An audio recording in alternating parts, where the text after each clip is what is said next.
Boleh kita mulakan insyaAllah.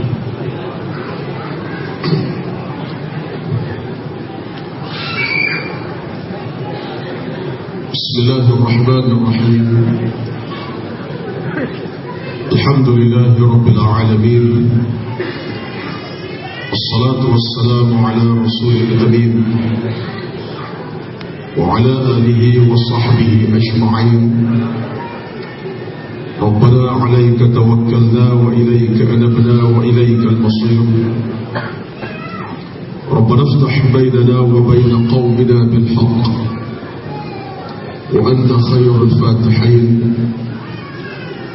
رب اشرح لي صدري ويسر لي أمري واحلل عقدة من لساني يفقه قولي يا رب العالمين. أما بعد،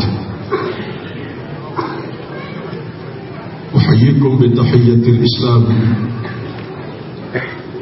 تحية مباركة طيبة، فسلام الله عليكم ورحمته وبركاته. Yang berbahagia, yang bertuah ikram dan selamat terahsan, sahib al-fadilah Al-Ustaz Syamsul Ma'arif Haji Ismail dan seluruh staf kepimpinan Ikram Selangor, daerah-daerah seterusnya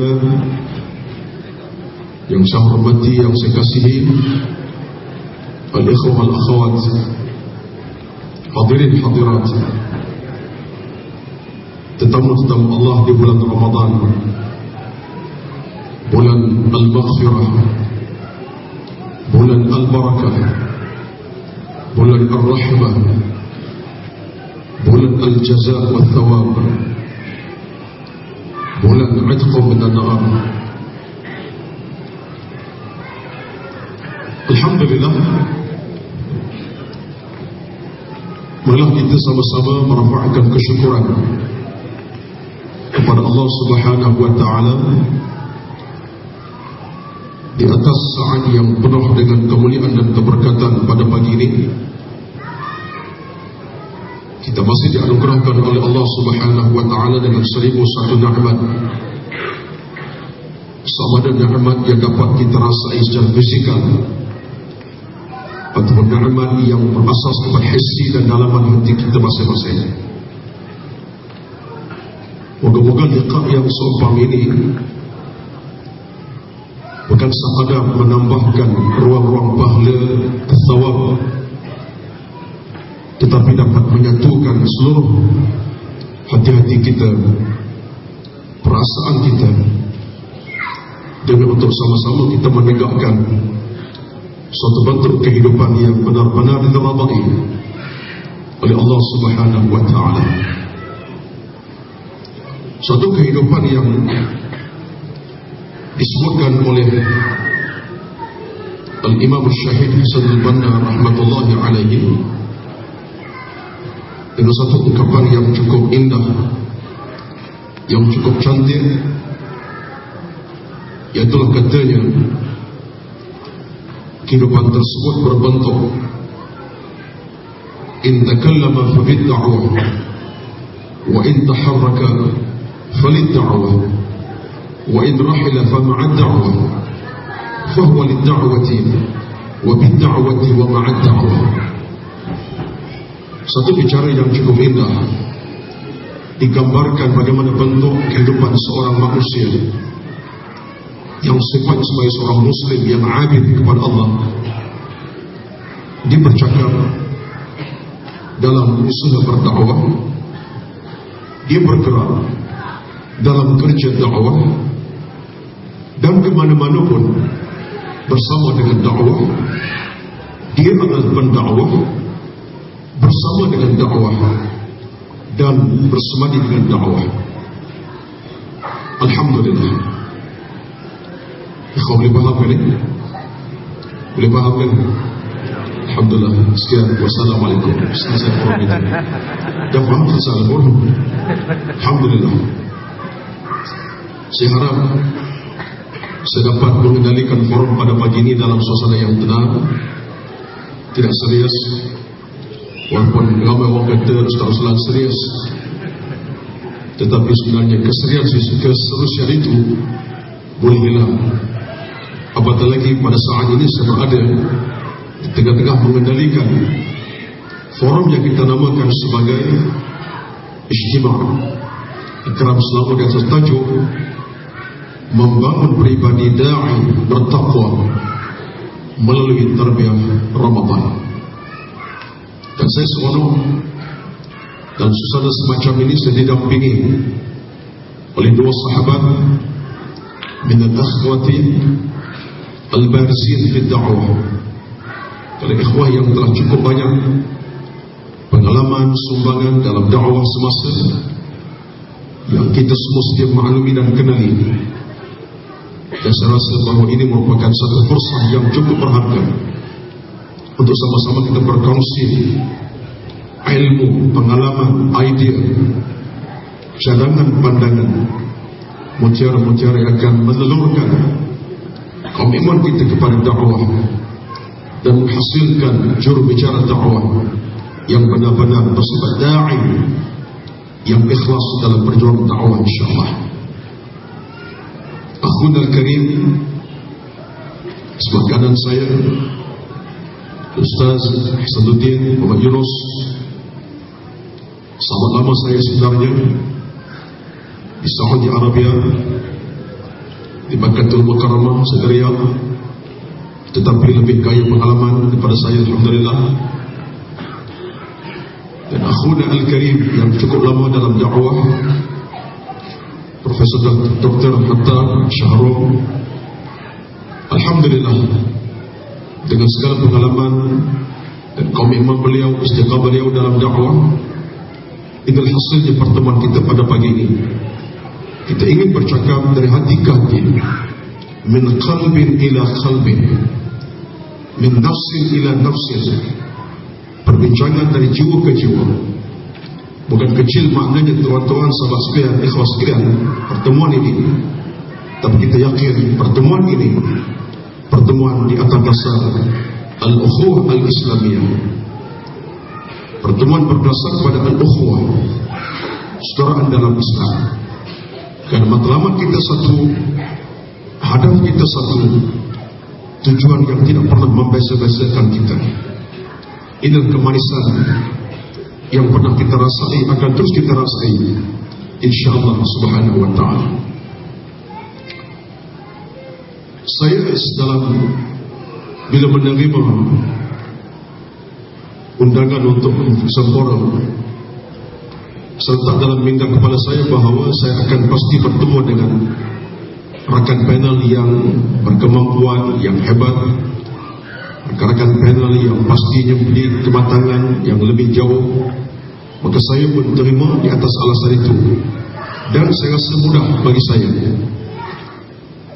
tak perlu menjadikan soalan, hanya buka perbincangan setelah pada panel untuk bercakap dalam topik yang telah kita sebutkan tadi, iaitulah membangun pribadi da'i bertakwa melalui tarbiyah Ramadan. Dan discussion kita agak terbuka. Namun begitu sebagai mukaddimah kepada perbincangan, sebelum saya serahkan pada panel yang pertama, Al-Akh Ustaz Hasanuddin, Profesor Dr. Hattab sebagai penulis kedua, saya bukakan secara conclusion dulu, rumusan awal. Kita balik pada asas yang telah sama-sama kita maklumi, kita ditanamkan. Itu hakikat pribadi yang kita inginkan sebenarnya. Da'i yang mutamakin, da'i yang berwibawa, da'i yang berkualiti. Asasnya saya nak sebut di awal ini asas forum kita pada pagi ini. Nuridu minal akhil muslim as-sadiq ay yakuna salim al-aqidah, sahih al-ibadah, matin al-khuluq, مثقف الفكر، قوي الجسد، قادرا على الكسب، نافعا للغير، مجاهدا لنفسه، حريصا على وقته، منظما في شؤونه، ila akhir hadhihi al-muqawwamat al-asasiyah fi bina'i syakhsiyati rajul ad-da'wati. Ini asas yang ditanam sejak lama oleh Al-Banna rahmatullahi alaihi. Apa yang kita nak bangunkan, ikhwan sekalian, pribadi yang disebut sebagai seorang pribadi yang muslim yang benar, menjadi insan yang benar akidahnya, betul ibadatnya, kokoh akhlaknya, mempunyai pemikiran yang tajam, kuat badannya, mampu untuk berusaha dengan gigih, manfaat kepada orang lain, berjuang kepada dirinya sendiri untuk menegakkan ilmu dan agama, menjaga waktunya, terus dalam semua urusan hidupnya, kepada semua asas-asas karena membina pribadi rajulid da'wah, seorang da'i yang benar-benar berketerampilan. Ini asas kepada perbincangan kita pada pagi ini dalam kacamata yang telah digaris pandukan. Maka mari sahabat sekalian, ikhwan sekalian, kita bertolak perbincangan kita pada pagi ini dalam masa yang saya rasa akan dikawal kontrol oleh sahabat panel. Pengusi saya rasa perlu kontrol dah. Sahabat panel saya, dia tahu nak kontrol masa dan waktu. Kalau panel rasa nak tamat ke jam 3 petang, 3 petang. Nak iktikaf kat sini sampai jam zuhur pun tak ada masalah. Seserah betul-betul kepada panel masing-masing. Cuma setuju tadi bahawa setiap kalangan ikhwan panel akan bercakap lebih kurang 1 pusingan 15 minit. Maka di atas dasar itu saya serahkan kepada Al-Fadhil Ustaz Hasan untuk mulakan menjadi di atas apa yang disebutkan tadi. Silakan Al-Fadhil Ustaz Hasan. A'udzubillahi minasyaitonir rajim. Bismillahirrahmanirrahim. Assalamualaikum warahmatullahi taala wabarakatuh. Innal hamdalillah wassalatu wassalamu ala rasulillah. Allahumma faqihna fid din wa 'allimna ta'wil wa ihdina siratal mustaqim. Allahumma shalli ala sayyidina Muhammad wa ala ali Muhammad. Yang saya kasihi sahabat lama saya Dr. Roslan, sebagaimana yang telah dimaklumkan tadi, kami sejak daripada Mekah dan beliau di Riyadh, kami saling bertemu dalam program-program tarbiyah, sama ada di Saudi Arabia ataupun ketika kami berdaurah ketika cuti bersama dengan abang-abang kami, para murabi pada tahun-tahun tersebut, terdiri daripada Abu Urwa, Ustaz Alias dan sebagainya, yang terus mendidik kami sehinggalah kami sampai ke tahap kita berada pada hari ini. Sahabat-sahabat pimpinan Ikram Negeri Selangor, Fadil Ustaz Syamsul Ma'arif yang juga rakan saya di Kolej Islam Kelang dulu, hari ini kami ditemukan dalam medan perjuangan yang lebih besar lagi. Pimpinan-pimpinan ahli JKP, ahli-ahli Dewan Perwakilan Nasional dan seluruh ikhwah dan akhwat yang dikasihi. Hari ini kita berada pada bulan Ramadan. Sebelum saya meneruskan, izinkan saya untuk menyampaikan salam daripada pejuang-pejuang kita yang pagi tadi saya sempat menghantar mereka ke KLIA, menghantar mereka untuk bertolak ke Mesir. Sepatutnya 11 orang, tetapi ada masalah teknikal, bertolaklah tadi 10 orang. Dan insyaAllah anak anda Mus'ab akan bertolak pada malam ini, bertemu dengan mereka di Kahirah, dan insyaAllah mereka akan masuk ke Gaza. Dan kita sama-sama mendoakan kerana dalam minggu ini Gaza kelihatan bergoncang lagi, telah ada tembak-menembak dan bunuh-membunuh di Kahirah, di Mesir dan juga di Gaza itu sendiri. Moga-moga Allah SWT permudahkan urusan mereka. Ikhwan dan akhwat yang dikasihkan, inilah yang kita katakan pertubuhan jamaah Ikram. Ikram adalah merupakan satu jamaah yang cukup terkenal dengan kekuatan tarbiyahnya dan kekuatan dakwahnya. Hari ini Ikram telah muncul setahun lebih. Dan sebelum itu rakan-rakan yang mendokong bersama-sama dengan Ikram berpuluh tahun mengerjakan amal-amal dakwah yang cukup rapi dan tersusun ini. Hari ini kita bertemu di istimewa di Negeri Selangor ini. Kita ingin mengulang kaji sambil kita bermuayashah sama kita, melihat balik amal-amal kita di samping kita beriktikaf di masjid ini yang merupakan sebahagian daripada tarbiyah yang sangat penting. Pertama sekali saya ingin menyebutkan bahawa kita berada pada bulan Ramadan. Bulan Ramadan adalah merupakan madrasah yang Allah SWT ciptakan bukan hanya untuk umat Nabi Muhammad SAW sahaja. suasana berpuasa yang kita alami ini adalah merupakan satu yang telah diperkenalkan oleh Allah Subhanahu wa taala, bukan kepada kita. Ayat yang biasa kita baca, ba'da'uzubillahi minasyaitonirrajim. Ya ayyuhalladzina amanu kutiba alaikumus shiyam kama kutiba alal ladzina min qablikum.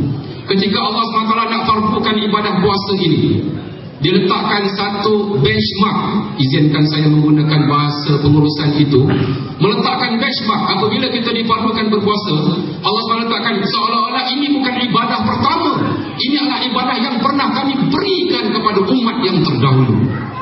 Maka dengan sendirinya kita akan mengkaji bagaimana agaknya umat Nabi Ibrahim, bagaimana agaknya umat Nabi Sulaiman, bagaimana agaknya umat Nabi Musa, umat-umat Nabi-Nabi yang terdahulu. Bagaimana mereka? Kerana mereka juga berpuasa. Apakah dakwah yang mereka, apakah rintangan, apakah halangan, apakah pengalaman yang bukan hanya ketika ibadah puasa saja yang kita belajar daripada mereka, tetapi kita membongkar sejarah para anbiya itu dalam Al-Quran dan apa yang telah disebutkan oleh Nabi sallallahu alaihi wasallam tentang saudara-saudaranya, iaitu para anbiya. Kita belajar daripada mereka. Ketika membicarakan gugusan tentang ibadah puasa ini, kita melihat cabaran-cabaran dan kekuatan-kekuatan yang ada pada mereka. Nah, ketika membicarakan gugusan ayat yang menceritakan dalil tentang ibadah puasa ini juga, Allah SWT, ya, dari segi ayat-ayat ini dia mengeluarkan syahid, hukum hakam bagaimana kita berpuasa. Tetapi dari sudut lain, gugusan ayat ini menceritakan lapisan-lapisan yang ada dalam masyarakat. Allah SWT memberi alternatif. Selepas difardukan ibadah puasa ini kepada ummah, dan dia tahu bahawa bagaimana ummah ini berhadapan dengan ibadah yang ditaklifkan, yang difardukan. Kita belajar lagi daripada ayat ini. Tadi saya pinjam perkataan benchmark. Kali ini kita belajar bahawa Allah SWT sentiasa memberi alternatif kepada hamba-hambanya sekiranya tak mampu, diberikan alternatif. Kita percaya dalam ikram ini, jamaah yang begitu besar ini, kita juga sentiasa memikirkan strength, kekuatan yang ada pada ahli kita, dan juga kita berikan kepada mereka alternatif-alternatif. Kalau dalam ibadah puasa ini kita lihat bagaimana selepas Allah SWT memfardukan kepada kita, Allah SWT sebut, faman syahida minkumus syahra falyasum wa man kana maridan aw ala safarin. Barang siapa di kalangan kita ini ada yang kalangan sakit, maka orang-orang yang sakit ini hendaklah digantikan, ataupun orang yang bermusafir hendaklah ganti pada hari-hari yang lain. Ia menggambarkan bagaimana Allah SWT menyusun kekuatan manusia. Kita hari ini telah mengumpulkan para pendakwah, dan kita tahu kekuatan-kekuatan, dan kita kena kenal siapa kekuatan-kekuatan yang ada pada kita, kelemahan-kelemahan yang ada pada kita dan juga ahli-ahli kita. Nah, kalau ayat yang membicarakan pasal puasa ini menceritakan Allah mengambil kira orang sakit dan berikan alternatif apa patut. Allah mengambil kira tentang orang yang bermusafir, kepayahan dia bermusafir, keperitan musafir itu ada gantinya kalau dia tak mampu. Dan orang yang telah tidak mampu berpuasa, wa 'alal ladzina yutiqunahu, orang yang dah tak larat, sama ada disebabkan kekal, disebabkan oleh sakit ataupun umur tua dan sebagainya, diberikan alternatif juga. Dan juga pada waktu yang sama berikan fidyah, berikan makan kepada orang miskin. Maka ada satu lagi kelompok yang kita kena kenal. Kita kena kenal orang sakit, kita kena kenal orang yang bermusafir, kita kenal orang yang tak larat berpuasa, kita kena kenal orang sakit, buat kita berikan makan kalau ada orang yang tak mampu berpuasa lagi. Seolah-olah ayat yang membicarakan tentang dalil hukum hakam puasa ini membicarakan tentang lapisan-lapisan yang ada dalam masyarakat. Dan ketika ini kita juga diminta untuk bayar zakat fitrah, yang mana kita juga akan berkenalan dengan asnaf-asnaf itu. Berarti ibadah puasa ini, dia akan melahirkan orang yang bertakwa kerana dia berpuasa, dia berlapar berdahaga, dia akan bangun malam, dia akan menghidupkan malam dengan tarawihnya, dengan membaca Al-Qurannya, dengan ibadah-ibadah yang merapatkan dia dengan Allah Subhanahu wa taala. Dan inilah yang kita ajar ikhwah kita sepanjang tahun, bukan hanya Ramadan saja. Kita tarbiyahkan mereka menjadi orang yang menghidupkan malam, orang yang boleh menitiskan air mata. Nah, mereka ini, semuanya ini kita kumpulkan dalam barisan menitiskan air mata. Dan tidak cukup dengan itu, kita melahirkan mereka, kita mendidik dan mentarbiyah mereka supaya mereka mula menitiskan peluh-peluh untuk dakwah dan jihad ini. Jemaah ini bukan hanya jemaah yang hanya mengajar orang bersila duduk keliling, tetapi pada waktu yang sama ia mengajar orang bersila duduk keliling tiap minggu, membersihkan mereka, akidah mereka sebagai yang kita sebutkan tadi, betulkan akhlak mereka hingga kita bicarakan tentang mihwar imani dalam usrah yang dijalankan oleh para nukabah dan para murabi kita sentiasa ingatkan mereka supaya berusaha menyebabkan ahli usrah tadi menitiskan air mata. Rasa sentuhan-sentuhan iman itu mesti ada. Kalau usrah itu ataupun halaqah itu gagal diurus begitu, kita menganggap bahawa nakib ataupun murabi itu perlu dipertingkatkan lagi, kerana kita sangat menekankan supaya orang yang ikut usrah ini mampu. Dia datang bukan hanya nak habiskan silibus, tetapi bila dia keluar dia rasa sebab, terasa syahdu dan terasa nak menitiskan air mata. Ya, dan kemudian kita nak juga mereka ini dalam tarbiyah yang kita jalankan betulkan iman dia, dan iman itu bukan hanya yang dibicarakan, iman itu satu bentuk yang menyebabkan lahir amal, dan kita nak pastikan akhlak mereka. Apa guna kita mengumpulkan para pendakwah sedangkan akhlak mereka lagi masih tak senonoh, masih lagi tak betul dan tidak menepati apa yang kita kendaki. Usrah itu melatih mereka berakhlak. Dan kemudian kita nak pastikan adanya mihwar yang kita katakan mula mihwar da'awi. Mula kita bincangkan dialog-dialog yang menyebabkan ahli usrah yang kita bawa, rijal yang kita sedang didik, para pendakwah yang sedang kita kumpulkan ini akan menyebabkan mereka rasa nak mengajak orang lain untuk bersama dengan dakwah ini. Dan kita naikkan lagi mengikut kemampuan yang ada kepada orang yang bersama usrah kita ini, adanya mihwar-mihwar yang lain, mihwar ijtimai, supaya dia ada pandai bermasyarakat. Pandai berapa. Dan Ramadan kali ini mengajar kita bahawa kita nak melahirkan ikhwah, kita nak melahirkan orang-orang yang ikut usrah yang ditarbiyah ini, yang imannya pasti dilatih, diasuh, ditajamkan pada setiap minggu, yang akhlaknya kita katakan tadi semangat berdakwah tadi, tetapi dia tidak meninggalkan masyarakat. Dia terus mengejar masyarakat untuk bawa bersama dengan saf ini. Sebab itu bulan Ramadan yang kita katakan ini adalah merupakan satu bulan di mana kita semua berkumpul melihat balik amal dan dakwah kita ini. Cuba perhatikan apa yang saya katakan tadi, bahawa kita nak melahirkan ikhwah yang mudah menitiskan air mata, kekuatan kerohaniannya cukup tinggi. Waktu yang sama kita tidak mahu dia hanya menangis menitiskan air mata, tapi kita nak dia mengeluarkan peluh. Dan contoh yang kita tunjukkan dalam agensi-agensi, dalam Ikram itu sendiri dan agensi-agensinya. Contohnya Aqsa Sharif, kalau kita perhatikan, kita minta ikhwah kita, walaupun kita nak menghantar rombongan ke Gaza hari ini 20 hari bulan, targetnya hanya 250 ribu ringgit sahaja. Tetapi hari ini terbukti, hari ini sebelum mereka bertolak, kita telah mencatatkan 1.2 juta. Berarti Ikram telah percaya dan seluruh YDP negeri dan daerah telah bertungkus lumus bekerja untuk projek itu mengeluarkan peluh. Saya dapat menyaksikan bagaimana sahabat-sahabat pensyarah universiti di UTM Skudar, doktor dan profesor madya, mereka keluar ke jalan, mereka keluar ke pasar malam, ya, yang mengejar kufrat, yang mengejar orang di pasar malam, mereka kejar, mereka mengeluarkan peluh. Dan saya percaya dalam aktiviti amal-amal kita yang lain, dakwah kita, Ikram team kita dan sebagainya, semuanya mengeluarkan peluh. Bukan hanya mengeluarkan air mata dalam usrah dan qiyamul lail, tetapi mereka ini keluar, pendakwah-pendakwah yang ditarbiyah oleh Ikram ini mengeluarkan air mata dan kemudian mengeluarkan peluh. Dan kita juga insya Allah akan mengeluarkan titisan yang ketiga, tidak lain dan tidak bukan titisan apa ya? Peluh dan apa ni, air mata, peluh dan ya. Kita tengok Dr. Selamat, ikhwah kita yang kita hantar dalam kapal Mavi Marmara. Dr. Selamat ini semangat, dia pergi Mavi Marmara tu, dia rasa dia tak balik.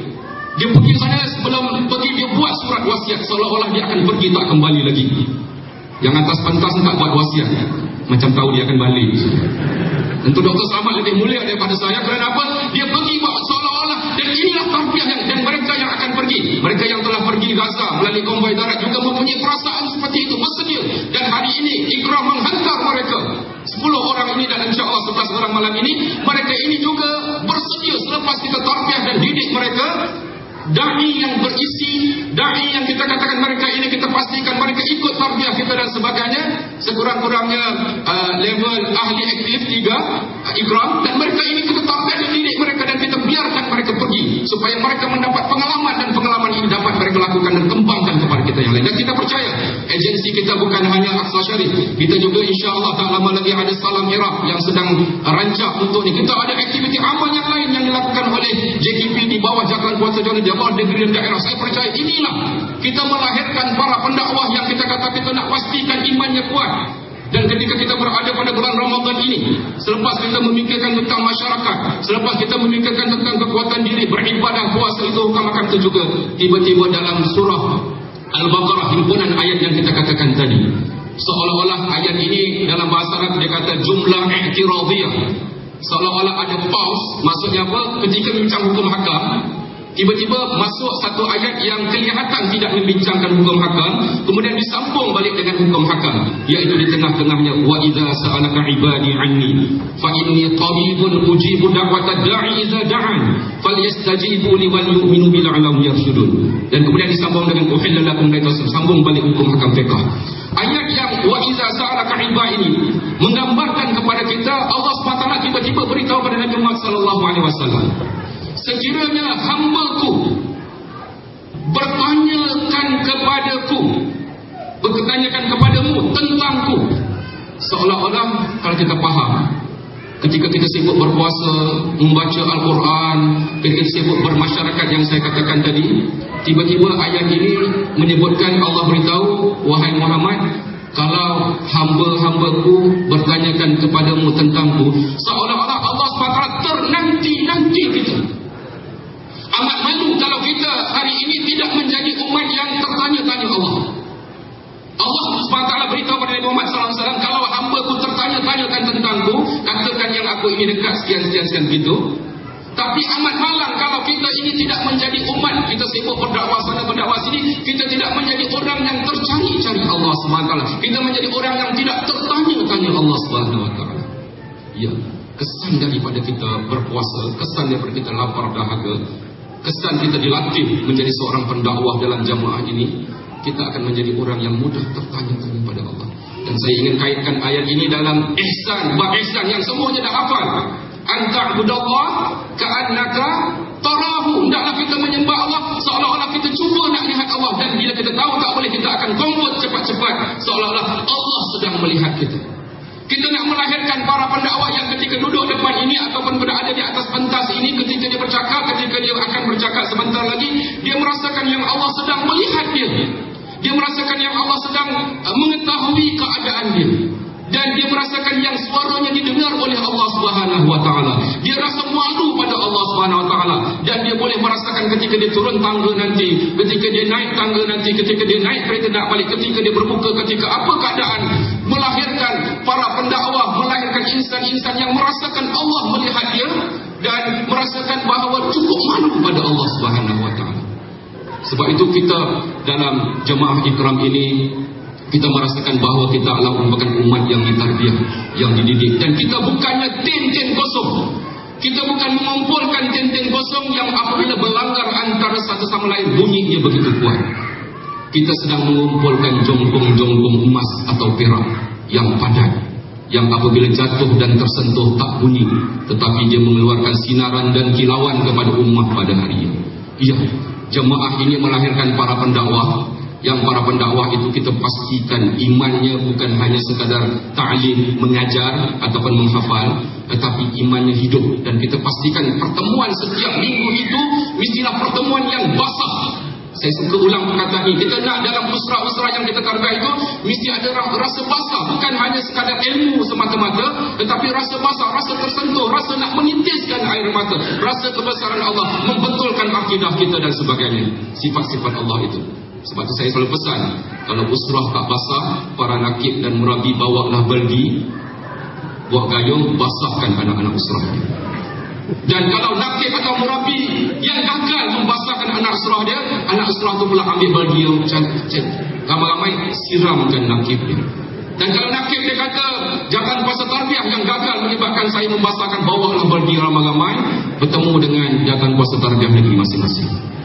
Ya, ini yang kita nak supaya pendakwah yang kita keluar ini yang disebutkan oleh Imam Al-Banna tadi, mempunyai akidah yang beriman yang kuat, mempunyai fikrah yang betul, mempunyai ilmu yang jelas, segala-galanya tidak akan bermakna sekiranya kita sama-sama mengabaikan tarbiyah. Dan pada waktu yang sama, suasana Ramadan ini mengingatkan kita mencantumkan perasaan dan semangat tarbiyah yang kita katakan tadi dengan masyarakat yang kita sentiasa fikirkan. Mereka sakit, mereka perlu dibantu. Mereka lemah, mereka bermusafir, mereka sudah tua, mereka miskin, mereka tidak mendapat hak-hak mereka, perumahan mereka, mereka betulkan mereka. Ketika yang memerintah ini tidak Islamik, kita akan membantu mereka. Ketika pemerintah ini Islamik pun kita akan bantu. Dalam apa keadaan? Ikram sentiasa bermanfaat. Dalam apa keadaan saja ikramlah merupakan rujukan, kerana kita mempunyai ahli-ahli dan para pendakwah yang telah diterbit. Saya percaya pengurus kita tadi telah memberi amaran. Dia kata dia tahu ahli panel akan berhenti sendiri pada masanya, tak perlu diingatkan. Jadi inilah mukadimah yang ingin saya lemparkan. Moga-moga kita memahami bahawa kita adalah merupakan para pendakwah yang bukan seperti mereka di luar sana yang kosong, tetapi kita adalah merupakan jemaah yang melatih para pendakwah yang kalau saya ringkaskan, dia bisa menitiskan air mata, dia bersedia mengeluarkan peluh, dan akhirnya bila-bila masa saja darah mereka akan diambil dalam perjuangan ini. Wallahu a'lam wa billahi taufiq. Wassalamualaikum warahmatullahi wabarakatuh. Waalaikumsalam warahmatullahi wabarakatuh. Ikhwan akhwat sekalian, itulah apa yang saya mau sebut sebagai pengurusi pada pagi ini. Suatu pandangan, teguran, idea yang telah disebutkan al-akh Akhun Al-Karim Ustaz Asaduddin, yang bagi saya menyentuh dalam setiap hati kita masing-masing. Asas apa yang kita nak bangunkan sebenarnya? Asas apa yang kita nak jadikan sebagai suatu perjalanan dalam kehidupan kita? Demi Allah, saya bercakap di pentas sebagai pengurusi. Saya bila mendengar Al-Fadhil Akhun Al-Karim Ustaz sedang bercakap dalam nada yang begitu menggambarkan harapan demi harapan, pandangan seorang akh pada akh yang lain, saya tersentak, tuan-tuan sekalian, sahabat sekalian. Apa yang tidak tersentaknya bila beliau sebut tentang bagaimana proses yang kita mesti lalui dalam kehidupan ini. Seorang da'i yang memiliki hubungan yang kukuh dengan Allah, hubungan yang mantap dengan Allah Subhanahu wa ta'ala, ada da'i yang berjaya sebenarnya. Kerana tidak ada suatu perjalanan yang mudah. Kita mewarisi suatu perjalanan yang panjang, perjalanan yang telah diterokai oleh para mujahidun yang terbukti keikhlasan mereka dalam berdakwah. Lalu mereka telah bertapak dengan suatu perjuangan yang akhirnya mereka diberi kemenangan oleh Allah Subhanahu wa ta'ala. Sama ada mereka pada kemenangan di muka bumi, kemenangan yang jelas, ataupun disyahadah dengan syahadat Allah Subhanahu wa ta'ala. Suka saya sebut kepada ikhwah sekalian, apa yang Al-Fadhil Akh kita sebutkan tadi adalah sesuatu seolah-olah bagi sesuatu denyataan sebenarnya untuk menggerakkan hati budi perasaan kita, supaya nilai keikhlasan dalam kita berjuang, dalam kita beramal, dalam kita berdakwah, itu faktor kemenangan.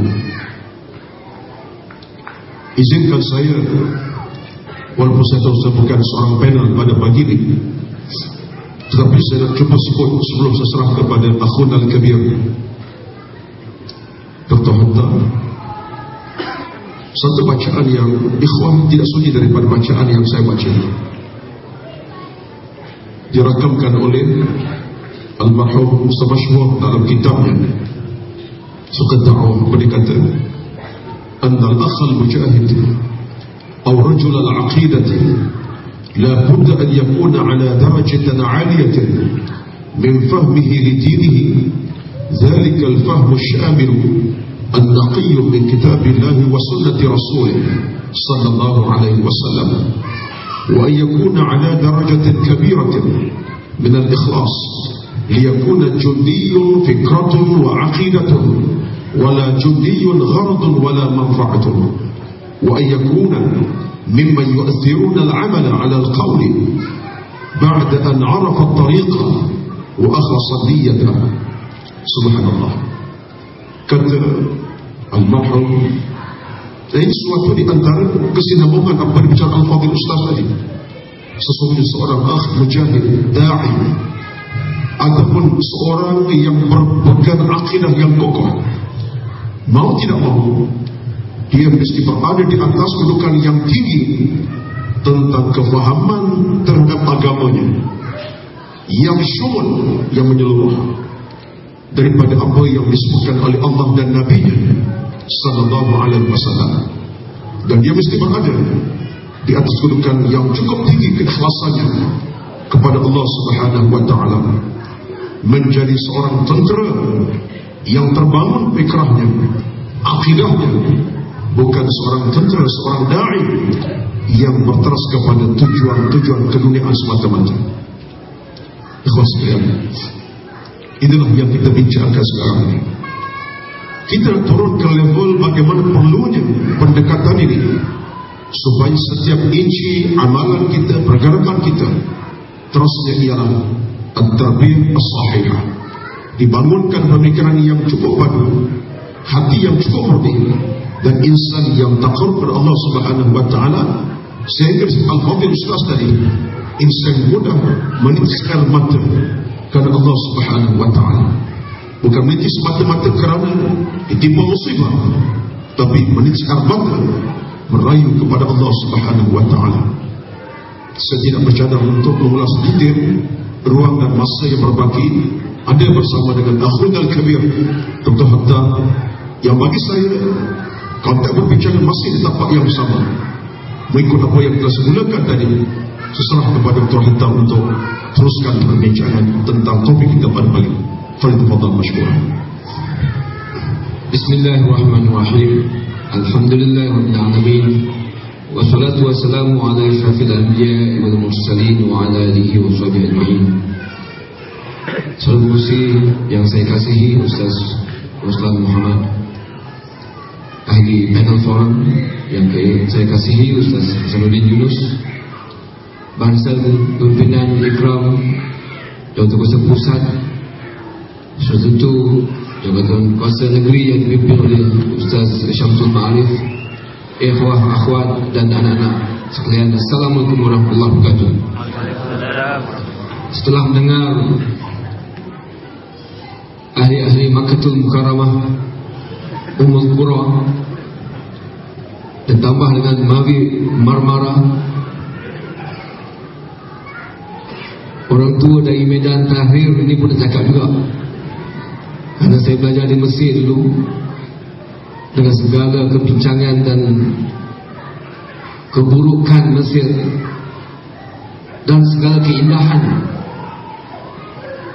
Bagi siapa yang melihat keindahan di Mesir, dan juga alhamdulillah ketika itu kita di kalangan mereka yang bernasib baik kerana dapat bertemu dengan permata-permata yang tidak banyak di tengah-tengah batu-batu kerikil yang tak berguna, di tengah-tengah padang pasir yang berabuk.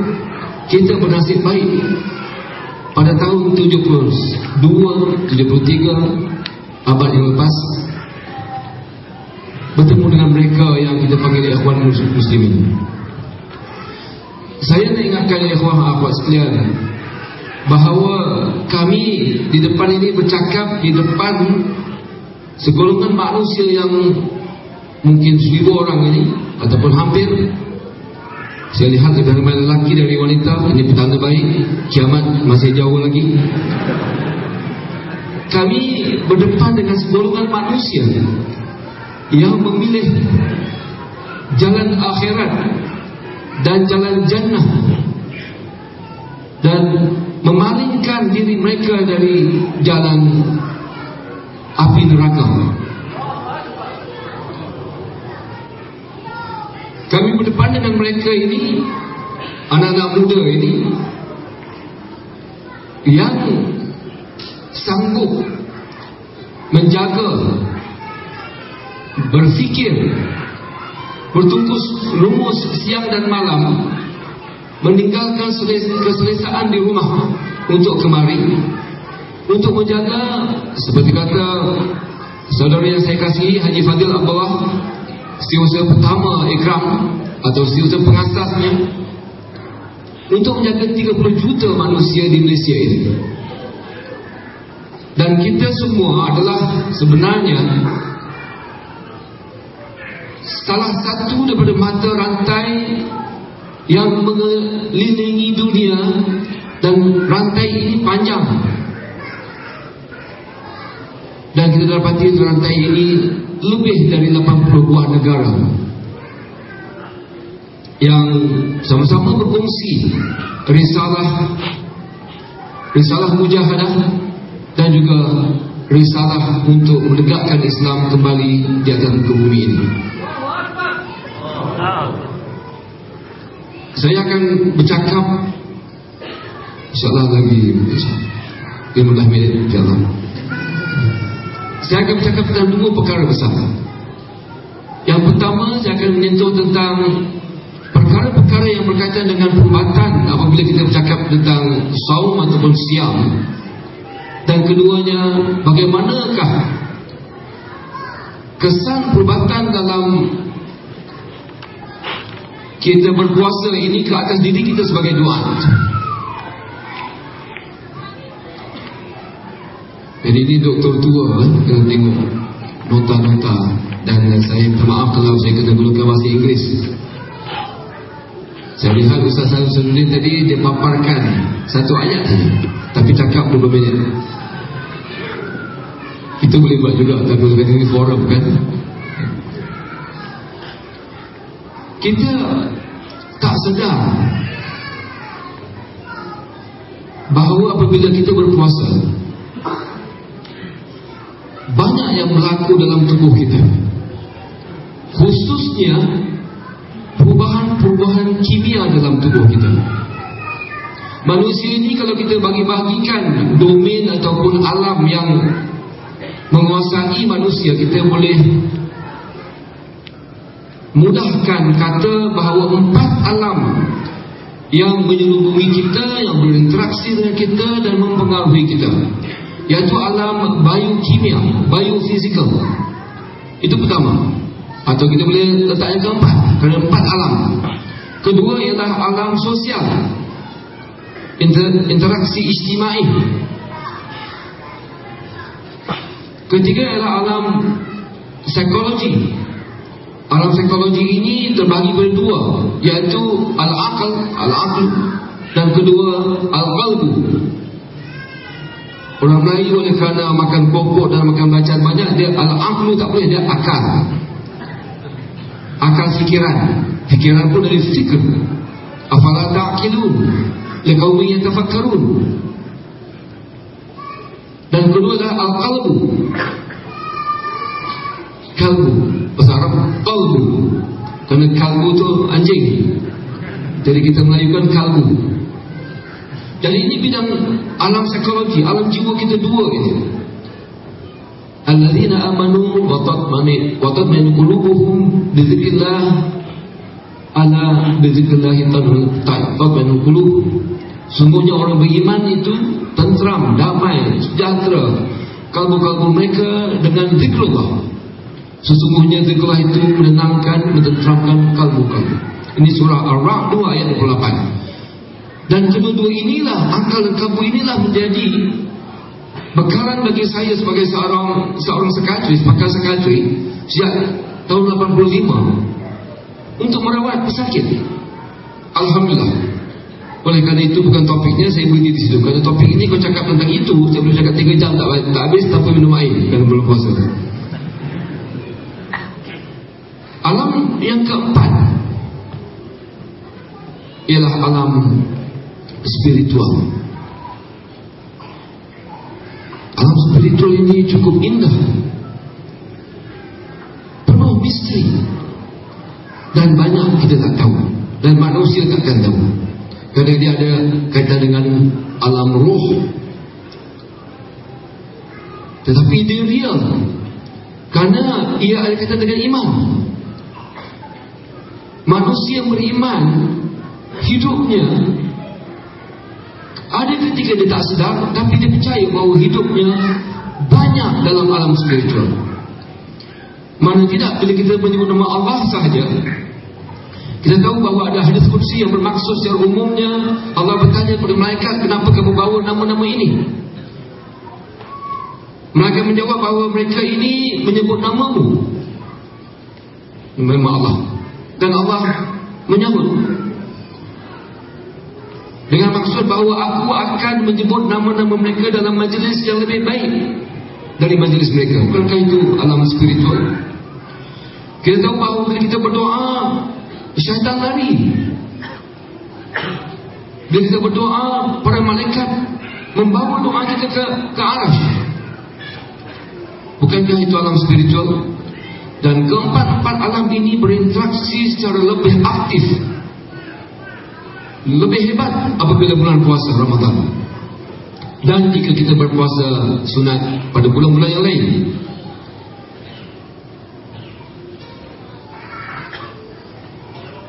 Kajian terlalu banyak menunjukkan perkara-perkara biokimia yang berubah-ubah dalam tubuh kita apabila kita berpuasa.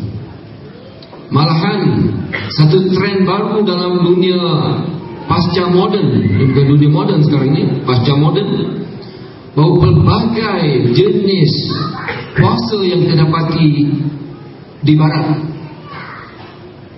Ada puasa air, water fasting, minum air saja. Ada puasa jus, minum jus saja. Dan berbagai-bagai lagi, untuk mendapat ketenangan fikiran dan sudah tentu untuk melangsingkan badan.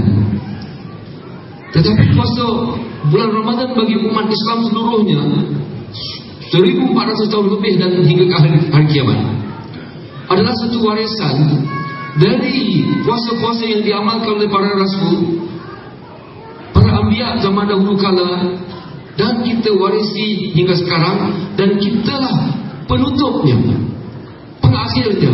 Karena Nabi kita yang kita kasihi Muhammad SAW adalah khatam anbiya. Jadi dalam badan kita apa yang berlaku? Banyak perkara. Gula darah berkurangan. Bagi mereka yang mengalami penyakit kencing manis yang sederhana dan ringan, memang dia amat membantu. Kolesterol kita berkurangan, dan seterusnya tekanan darah mereda. Saya gunakan istilah mereda. Siapa yang tekanan darah tinggi, dia akan berkurangan. Ini saya sebut pintas lalu kerana ini bukan conference saintifik. Conference saintifik kerana ada quotation, references, dan sini ada orang-orang sains di sini. Kita Dr. ni cakap itu macam tak orang sains. Saya ini bukan scientific conference, tapi ini yang berlaku. Pada tahun 1994 di Casablanca, ya 17 tahun yang lepas, telah dianjurkan sebuah kongres antarabangsa yang pertama yang bertajuk Health and Ramadan dan Kesihatan. Lebih kurang 50 buah kertas yang telah dibentangkan. Sebenarnya orang beriman tak perlu conference, tak perlu apa dia iman. Zaman Nabi tak perlu conference. Dan Nabi kata puasa lah. Tapi kita dalam dunia sekarang ini, kita berhujah dengan evidence, dengan bukti saintifik, dan banyak kali dibuktikan betapa puasa ini mendatangkan kesan yang sangat positif ke atas diri manusia. Di samping itu, tidak dinafikan bahawa segolongan doktor-doktor perubatan ada segolongan kecil yang menafikan kebaikan puasa. Tapi mereka, hujah-hujah mereka sebenarnya tak kuat, walaupun dia tunjuk. Dan yang lebih kuat adalah bukti-bukti yang mengatakan bahawa puasa itu mendatangkan kesan yang sangat positif kepada manusia. Dan sudah tentu dari sudut kejiwaannya terbukti secara saintifik, manusia akan lebih damai dan tenteram apabila puasa. Keremusan hostility, keremusan manusia berkurangan. Dan di situ disiplin bertambah-tambah. Jadi dalam diri kita, secara ringkasnya, saya nak ringkaskan dua muka surat ni kepada 3-4 ayat cukup. Kalau tak saya cakap bahasa Inggeris itu susah nanti. Apa yang berlaku adalah bila kita berpuasa, kita berlapar, lemak-lemak dalam tubuh kita digerakkan dan berlakulah autolysis, iaitu breaking down of fat stores, itu lemak. Nah, breakdown bahasa Inggeris, bahasa Melayu ni apa ya? Dipatah-patahkan. Ya, dicerai-ceraikan untuk menjadikan sebagai tenaga. Dan seterusnya kita lihat ada di kalangan manusia yang pesakit kanser. Apabila berpuasa, kanser mereka bertambah baik ataupun menghilang. Dan seterusnya kita lihat bahawa sintesis protein bertambah efisien, bertambah berkesan, dan menjadikan sel-sel yang sihat untuk organ-organ kita. Jika kita ingat apabila kita sakit, contohnya kita sakit sesama, kita hilang selera, tak lapar. Kita sakit tonsillitis, begitu juga. Siapa yang ada penyakit gastrik, begitu juga. Kenapa kita hilang selera? Perkara positif apabila kita hilang selera ialah kita tak lapar kerana badan memerlukan kerehatan daripada hanya makan mamah makanan. Untuk badan itu sendiri menggerakkan dirinya dan memperbaiki dirinya. Dalam masa yang sama, racun-racun dalam badan kita mencurah-curah keluar dari badan dengan menerusi sistem-sistem tertentu, dengan cara-cara tertentu tubuh kita.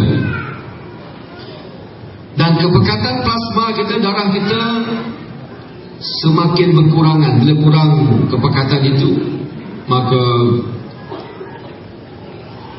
kuranglah risiko kita berpenyakit jantung dan berpenyakit yang ada kaitan dengan kardiovaskular, iaitu jantung dan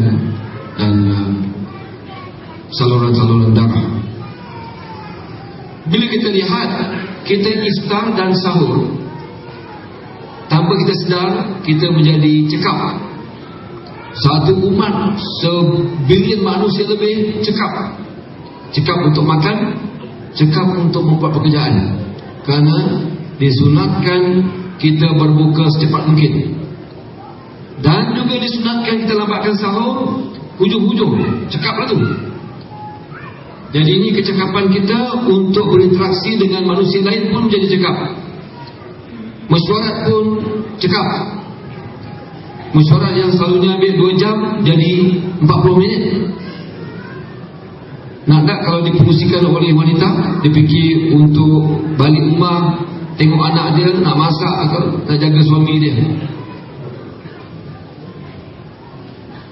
Dan di situ juga kita lihat kita lebih sensitif tentang perkara yang halal, iaitu iftar, halal iaitu sahur, dan haram. Lepas sahur, azan dia satu sunnah juga kan. Nabi kata kalau bila azan tengah mengunyah, habiskan makanan itu. Bukan mengunyah keluar habis pun tak, habiskan, InsyaAllah diterima. Kerana masa tu lebih kurang, taklah tepat saat itu kan, tapi lebih kurang 2-3 saat. Saya teringat seorang sahabat kita, saya tak mahu sebut namanya, sahabat yang sejak tahun 83 terus aktif dakwah dalam sekarang Ikram. Kata, akhi, ana masa kat UK dulu, kita dah bersahur dah apa semua, sekali dah nak solat apa, kita tengok kumpulan ikhwan Arab, dia masih makan lagi. So kita kata, brothers, it is Fajar. Well, can take 3-4 minutes extra. Jadi no comment on that, ya. Jadi akhirnya apa yang kita katakan di sini adalah moral umat Islam itu meningkat masa Ramadan. Orang baik bertambah baik, orang jahat bertambah baik. Orang jahat jadi baik, orang baik bertambah baik. Tapi kalau orang jahat tak berubah, itu topik lain lah. Jadi bila disebut kutiba alaikumus siyam, maknanya prescribed. Itu satu preskripsi oleh Allah Ta'ala, diwajibkan oleh kamu. Kalau kita melihat preskripsi doktor, kita ambil, kita ikuti. Tapi ini Allah Ta'ala itu kita ambil sepenuhnya. Dari sini kita lihat apa kesan ke atas doa kita sebagai ikram. Saya sebut tadi dalam awal pembukaan tadi, saya sebut bahawa kita adalah sebahagian dari umat yang memikul tanggungjawab mas'uliyah untuk menjaga 30 juta manusia di Malaysia. Dan kita bukan 30 juta manusia saja. Sebab itu saya nak sebut di sini, ada di kalangan, ini cerita orang tua, boleh dengar cerita orang tua ni. Ada cerita orang tua yang orang muda tak dengar.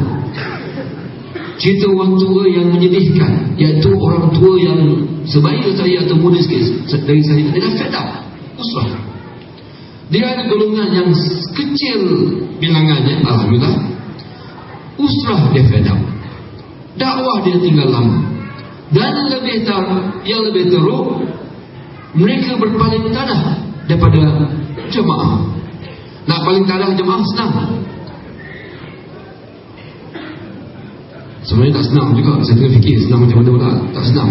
Tinggalkan usaha, dia tak paling tanah lagi. Dia hanya luntur semangatnya. Tinggalkan dakwah, tak paling tanah. Tapi berpaling tanah adalah menikam jemaah, menikam sahabat-sahabat yang seusrah dia, menikam orang-orang yang ada ketika dia masih panggil akhi, ada ketika dia panggil syekh. Kalau tua sikit syekh ni banyak makna dalam kita berdakwah. Satu syekh kerana dia usia tinggi.